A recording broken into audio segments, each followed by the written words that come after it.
লোক কি বলবে, লোক কি বলবে, লোক কি বলবে। আরে লোক সেদিনকেও বলেছিল, আপনি যেদিন জন্মগ্রহণ করেছিলেন, জন্ম নিয়েছিলেন, সেদিনকে বলেছিল, ইস আর একটু ফর্সা হলে বত্ত, বাবার রঙটা পুরো বাবার মতন গেছে, এই চোখটা একটু লক্ষ্মী টেরার মতন হয়েছে, কান দুটো দেখ কি ছোটো ছোটো হয়েছে।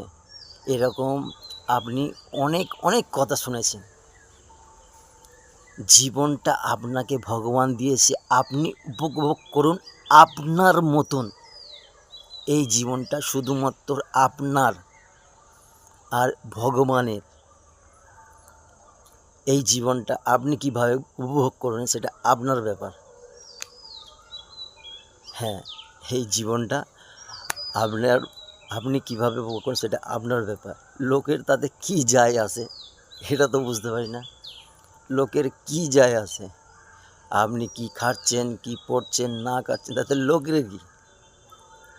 তাই বলছি, লোকের কথা ছাড়ুন, ছেড়ে দিন, নিজেকে নিজের মতন বাঁচুন, নিজেকে নিজের মতন বাঁচুন।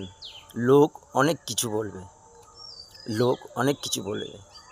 আপনি যেদিন হয়েছিলেন বলবে, যেদিনকে আপনি মরে যাবেন সেদিনকেও লোক বলবে যে কি করে গেল। হ্যাঁ, লোক বলবে, এটাই বাস্তব, এটা আপনাকে শুনতে হবেই। তাই বলছি, আপনি 100 কোটি লোকের মানুষের মধ্যে আপনি বেস্ট। কেন বলছি কথাটা, 100 কোটি লোকের থেকে আপনি বেস্ট কেন বলছি, সেই 100 কোটি লোককে আপনি ডেকে আনুন, ডেকে এনে আপনার আধার কার্ডে ফিঙ্গারপ্রিন্টটা দিতে বলুন, দিলেও খুলবে না ওই 100 কোটি মানুষ। কেন? তাহলে আপনি আপনার কাছে বেস্ট, আপনার থেকে বেস্ট কেউ নেই। লোকের কথা বাদ দিন, নিজের মতন বাঁচুন, নিজের মতন, নিজের মতন বাঁচুন।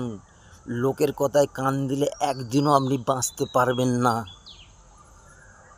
আর লোকের কথায় চললে আপনি একটা দিনও চলতে পারবেন না। জীবনটা আপনার, খুবই মূল্যবান। খারাপ ভালো ডিসিশান আপনাকেই নিতে হবে। আর এই লোকেদের কথা আমরা যদি ভেবে ভেবে যাই না, আমাদের জীবন এমনিতে শেষ, আরও জীবনটা শেষ। আমরা এগুলো শুনে আসছি, এগুলো রিয়েল, একদম বাস্তববাই কথা। সুস্থ থাকবেন, ভালো থাকবেন, শুভ